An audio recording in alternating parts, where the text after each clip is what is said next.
Bona bafethu uvana lo so namhlanje Orlando Pirates ikhiphe interview nocoach wayo omusha uAbdeslam Wadu yabo ngixolise emapronounce kahle igama lakhe angakalijwayeli kahle yabo igama nje leli laseMorocco so kule interview le ukhulume into eziningi kakhulu but ke engifuna ukuhighlighta la lo coach uya understand ukuthi uzocoacha eclub enkulu uya understand ngempela because indlela akhuluma ngakhona kule interview uyasho ukuthi indlela Orlando Pirates eprofessional ngakhona indlela Orlando Pirates assessa ngakhona eyamlandela ngakhona before bamqoke yabo because yena waqokwa as a coach after sebenze uphenyo oluningi yabo ushilo ukuthi bebekhona ocoach abanjengo Rolando Mgwena abahloniphayo bebekhona ocoach abanjengo Pitso Mgwena Pitso Musimyane abahloniphayo but ke Orlando Pirates ibuye kuyena kawu4 izomassessa imbheke ukuthi ucoach okanjani ongayisiza kanjani Orlando Pirates athina ama values akhe yini into angayisiza khona Orlando Pirates ngabe ama values akhe align yini with i-future Orlando Pirates yabo ufuna ukuyibuka le video le ungaya lapha ka YouTube usearch uPirates TV uzoyibona interview i-hour nje but ke into engiyithandayo ngayo coach uya understanda ipressure azoyithola kuma fans uyasho ngokwakho ukuthi ipressure into vele ayijwayele yabo useke wadlala at the biggest stages of his career edlala le ku Premier League edlala le ku League 1 indlela akhuluma ngakhona kule interview le ukukhombisile impela ukuthi ucoach vele oyazi into yakhe yabo uyasazi nje story sakhe umjida ufike kulapho enkulu as a fan benginembuzo eminingi ukuthi kahle kahle why sim-appointile uAbdeslam Wadu yabo so kule interview le indlela aphendule yakhona kahle kahle uphendule mina as a fan ungijabulisile indlela aphendule yakhona because ucoach imbuzo ade nginawo mina ukuthi okay njengoba iOrlando Pirates isidlale kanje kulama season esiphuma kona ama season amathathu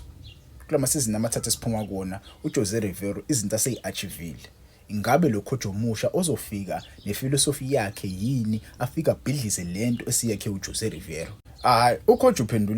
ucoach uphendulile angazi noma bambhalele imibuzo ade ngiyibuza but ke ucoach uyiphendulile leyo nto leyo wathi cha mina ngokwami I'm really impressed indlela uJose Riveiro ayiphathe ngakhona Orlando Pirates indlela uJose Riveiro ebeyimanager ngakhona Orlando Pirates ukwazile ukuthi akwazi ukuchallengeana neMamelodi Sundowns even though i-league title bekuyiyona into behluleka ukuyiwina but in other competitions you can see ukuthi uJose Riveiro beyichallenge iMamelodi Sundowns in terms of dominating the South African football scene ushilo ukuthi uJose ushare i-foundation right for any coach to come and coach Orlando Pirates yabo because this foundation good for any South African coach ongafika with Pirates a coach mfethu because you have the players there they know what type of football they have to play in order to win games when as a new coach you have to instill your principles on top of the foundation that was laid by the previous coach uJose Riveiro kuneminye imibuzo ahlulekile ukuyiphendula le ndlela bengithanda iphindela khona but uzamile yena ukuyibeka ngendlela yakhe because bambuzile nge-style of play yabo nge-style of play indlela abadlali abathandayo yena uthi udinga abadlali abakanjani ayiwasho ukuthi yena kweteam yakhe uyabadinga abadlali aba-aggressive he doesn't need abadlali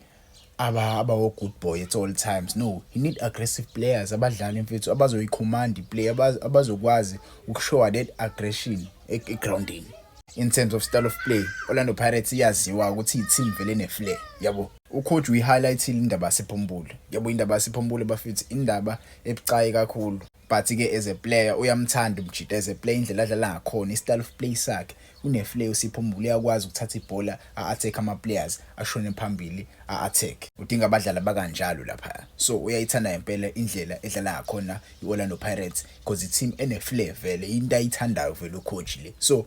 uJose Riveiro wayewatshela ama-players ukuthi abe free so into le esawuqhubeka siyibone kuOrlando Pirates kule season ezayo alokho ushintsho olutheni ucoach azolenza alokho nje ushintsho olutheni akumele alenze isikhona i-team abadlala sebethengiwe aboNemtajela mfethu aboSiphombulu abo-Oswina Police